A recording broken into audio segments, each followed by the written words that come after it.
आज आषाढ़ मास महात्म्य का दूसरा अध्याय सुनिए, जिसमें गौतम के द्वारा भगवान शंकर की स्तुति, शिव जी का गौतम को जटा सहित गंगा का अर्पण तथा गौतमी गंगा का महत्म है।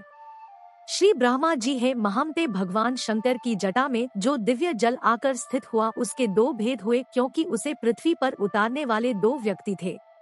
उस जल के एक भाग को व्रत, दान और समाधि में तत्पर रहने वाले गौतम नामक ब्राह्मण ने भगवान शिव की आराधना करके भूतल तक पहुंचाया, जो संपूर्ण लोकों में विख्यात हुआ, तथा दूसरा भाग बलवान क्षत्रिय राजा भगीरथ ने इस पृथ्वी पर उतारा के लिए उन्हें नियमों का पालन करते हुए तपस्या द्वारा भगवान शंकर की आराधना करनी पड़ी थी। इस प्रकार एक ही गंगा के दो स्वरूप हो गए। एक समय की बात है, महर्षि गौतम कैलाश पर्वत पर गए और मौन भाव से कुशा बिछाकर उस पर बैठे।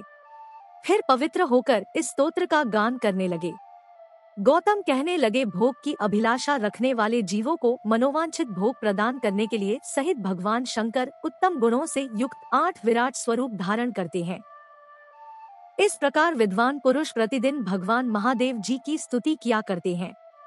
महेश्वर का जो पृथ्वीमय शरीर है, वह अपने विषयों द्वारा सुख पहुँचाने, समस्त चराचर जगत का भरण पोषण करने, उसकी संपत्ति बढ़ाने और सभी का अभ्युदय करने के लिए है।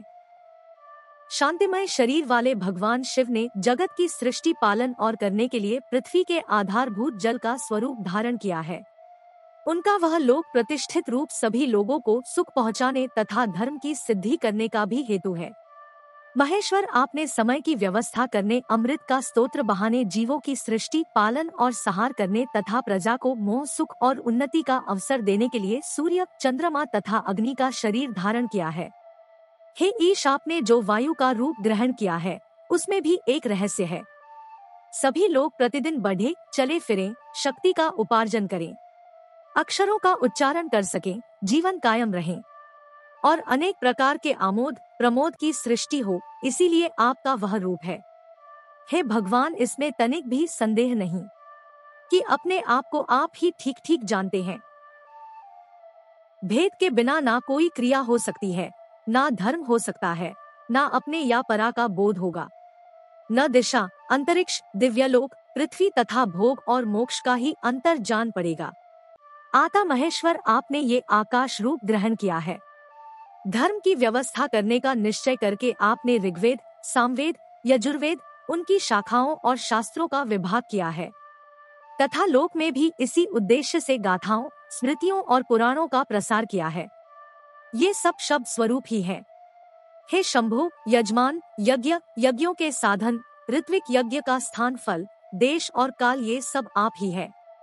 जो सर्वश्रेष्ठ ब्रह्मा पर प्रधान, सारभूत और उपासना के योग्य है, जिसका ध्यान तथा जिसकी प्राप्ति करके श्रेष्ठ योगी पुरुष मुक्त हो जाते, पुनः संसार में जन्म नहीं लेते, वे भगवान उमापति ही मोक्ष है। हे माँ पार्वती, भगवान शंकर जगत का कल्याण करने के लिए जैसे जैसे अपार मायामय रूप धारण करते हैं, वैसे तुम भी उनके रूप धारण करती हो। इस प्रकार तुम में पातिव्रत जागृत रहता है। गौतम जी के इस प्रकार स्तुति करने पर ध्वजा वाले साक्षात भगवान शिव उनके सामने प्रकट हुए और प्रसन्न होकर बोले, हे गौतम, तुम्हारी भक्ति, स्तुति तथा उत्तम व्रत से मैं बहुत संतुष्ट हूँ। मांगो, तुम्हें क्या दूं? जो वस्तु देवताओं के लिए भी दुर्लभ हो, वह भी तुम मांग सकते हो। भगवान शंकर के वचनों को सुनकर गौतम ऋषि ने कहा, जगदीश्वर, समस्त लोगों को पवित्र करने वाली इन पावन देवी को, जो आपकी जटा में स्थित और आपको परम प्रिय है, ब्रह्मगिरि पर छोड़ दीजिए। ये समुद्र में मिलने तक सबके लिए तीर्थ रूप होकर रहे। इनमें स्नान करने मात्र से मन, वाणी और शरीर द्वारा किए हुए ब्रह्मा हत्या आदि समस्त पाप नष्ट हो जाए। चंद्र ग्रहण, सूर्य ग्रहण, अनारंभ, विषुव योग, संक्रांति तथा वेदृति योग, हर प्रकार अन्य पूर्ण तीर्थों में स्नान करने से जो फल मिलता है, वह इनके स्मरण मात्र से ही प्राप्त हो जाए। ये समुद्र में पहुँचने तक जहाँ जहाँ जाएं, वहाँ वहाँ आप भी अवश्य रहें। ये श्रेष्ठ पर मुझे प्राप्त हो। इन सबके साथ साथ इनके तट से 1 योजन से लेकर 10 योजन तक की दूरी के भीतर आए हुए महापात की मनुष्य भी अगर स्नान किए बिना ही मृत्यु को प्राप्त हो जाए, तो वे भी मुक्ति के हूँ। श्री ब्रह्मा जी कहते हैं, गौतम की ये बात सुनकर भगवान शंकर बोले कि इससे बढ़कर दूसरा कोई तीर्थ ना तो हुआ है और ना होगा। ये बात सत्य है, सत्य है और सत्य है। और वेदों में भी निश्चय की गई है कि गौतमी गंगा अर्थात गोदावरी सभी तीर्थों से अधिक पवित्र है। ऐसा कहकर भगवान शिव अंतर ध्यान हो गए। लोक पूजित भगवान शिव के चले जाने पर गौतम ने उनकी आज्ञा से जटा सहित सरिताओं में श्रेष्ठ गंगा को साथ लेकर देवताओं से घिरकर ब्रह्मगिरी में प्रवेश किया। उस समय महाभाग महर्षि ब्राह्मण तथा क्षत्रिय भी आनंद मगन होकर जय जयकार करते हुए ब्रह्मऋषि गौतम की प्रशंसा करने लगे। पवित्र और संयत चित्त वाले गौतम ने जटा को ब्रह्मगिरी के शिखर पर रखा और भगवान शंकर का स्मरण करते हुए गंगा जी से हाथ जोड़कर कहा, तीन नेत्रों वाले भगवान शिव की जटा से प्रकट हुई माता गंगा, तुम सब अभीष्टों को देने वाले और शांत हो, अपराध क्षमा करो और सुखपूर्वक यहाँ से प्रवाहित होकर इस समस्त जगत का कल्याण करो। हे देवी, मैंने तीनों लोगों का उपकार करने के लिए तुम्हारी याचना की है और भगवान शंकर ने भी इसी उद्देश्य की सिद्धि के लिए तुम्हें दिया है। आता हमारा ये मनोरथ असफल नहीं होना चाहिए। गौतम का ये वचन सुनकर भगवती गंगा ने उसे सहज स्वीकार कर लिया और अपने आप को तीन स्वरूपों में विभक्त कर स्वर्ग लोक, लोक और रसातल में फैल गई। स्वर्गलोक में उनके 4 रूप हुए, मृत लोक में वे 7 धाराओं में बहने लगी और रसातल में भी उनकी 4 धाराएं हुई। इस प्रकार एक ही गंगा के 15 आकार हो गए। गंगा देवी सर्वत्र है, सर्वभूत स्वरूपा है, सभी पापों का नाश करने वाली तथा संपूर्ण अभीष्ट वस्तुओं को देने वाली है। वेद में सदा उन्हीं के यश का गान किया जाता है। जिनकी बुद्धि अज्ञान से मोहित है, वे मृत्युलोक के निवासी समझते हैं कि गंगा केवल मृत्युलोक में ही है, पाताल अथवा स्वर्ग में नहीं है। भगवती गंगा तो जहाँ तक पहुँचकर सागर में मिली है, वहाँ तक वे देवमयी मानी गई है। महर्षि गौतम के छोड़ने पर वे पूर्व समुद्र की ओर चली गई। उस समय देवर्षियों द्वारा सेवित कल्याणमयी जगन माता गंगा की मुनि श्रेष्ठ गौतम ने परिक्रमा की। इसके बाद उन्होंने देवेश्वर भगवान त्र्यंबक का पूजन किया।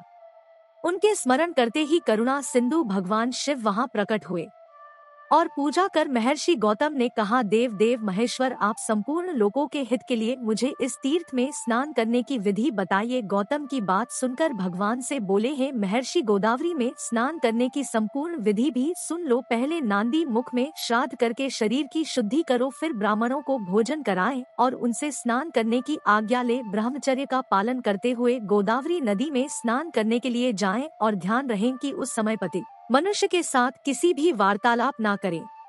जिसके हाथ पैर और मन भली भांति संयम में रहते हैं, वही तीर्थ का पूरा पूरा फल प्राप्त करता है। दुर्भावना का परित्याग करके अपने धर्म में स्थिर रहे और थके बांधे पीड़ित मनुष्यों की सेवा करते हुए उन्हें यथा योग्य अन्न दे। जिनके पास कुछ नहीं है, ऐसे साधुओं को वस्त्र और कंबल दे। भगवान विष्णु को तथा गंगा जी के प्रकट होने की दिव्य कथा सुने। इस विधि से करने वाला मनुष्य तीर्थ के उत्तम फल का भागी होता है। हे गौतम, गोदावरी नदी में 2-2 हाथ भूमि पर तीर्थ होंगे। उनमें मैं स्वयं सर्वत्र रहकर सबकी समस्त कामनाओं को पूर्ण करता रहूंगा। सरिताओं में श्रेष्ठ नर्मदा अमरकंटक पर्वत पर अधिक उत्तम मानी गई है।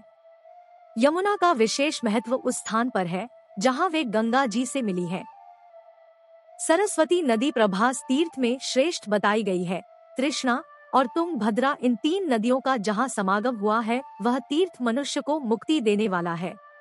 इस प्रकार पयोष्णी नदी भी जहाँ ताप्ती में मिली है, वह तीर्थ मोक्षदायक है। परंतु ये गौतमी गंगा मेरी आज्ञा से सर्वत्र सर्वदा और सभी मनुष्यों को स्नान करने पर मोक्ष प्रदान करेंगी। कोई कोई तीर्थ किसी विशेष समय में देवता का शुभागमन होने पर अधिक पुण्यमय माना जाता है, किंतु गोदावरी नदी सदा ही सबके लिए तीर्थ है। मुनि श्रेष्ठ, 200 योजन के भीतर गोदावरी नदी में 3.5 करोड़ तीर्थ होंगे। ये गंगा निम्नांकित नामों से प्रसिद्ध होंगी: माहेश्वरी, गंगा, गौतमी, वैष्णवी, गोदावरी, नंदा, सुनंदा, कामदायिनी, ब्रह्मा तेज, समानिता तथा सर्वपाप प्रणाशिनी। गोदावरी मुझे सदा ही प्रिय है, वे स्मरण मात्र से पाप राशि का विनाश करने वाली है। 5 भूतों में जल श्रेष्ठ है। जल में जो तीर्थ का जल है वही सर्वश्रेष्ठ माना गया है। तीर्थ जल में भी भागीरथी गंगा श्रेष्ठ है और उनसे भी गौतमी गंगा श्रेष्ठ मानी गई है, क्योंकि वे भगवान शंकर की जटा के साथ लाई गई थी। आता इनसे बढ़कर कल्याणकारी तीर्थ दूसरा कोई नहीं है। हे मुनि, स्वर्ग, पृथ्वी और पाताल में भी गंगा सभी मनोरथों को पूर्ण करने वाली है।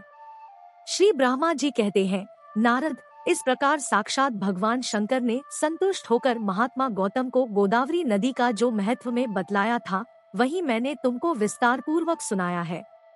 आज का अध्याय समाप्त हुआ। इसके आगे का वृतांत आप अगले अध्याय में सुनिएगा। वीडियो अगर पसंद आई हो तो प्लीज वीडियो को लाइक करके चैनल को सब्सक्राइब करना मत भूलिएगा।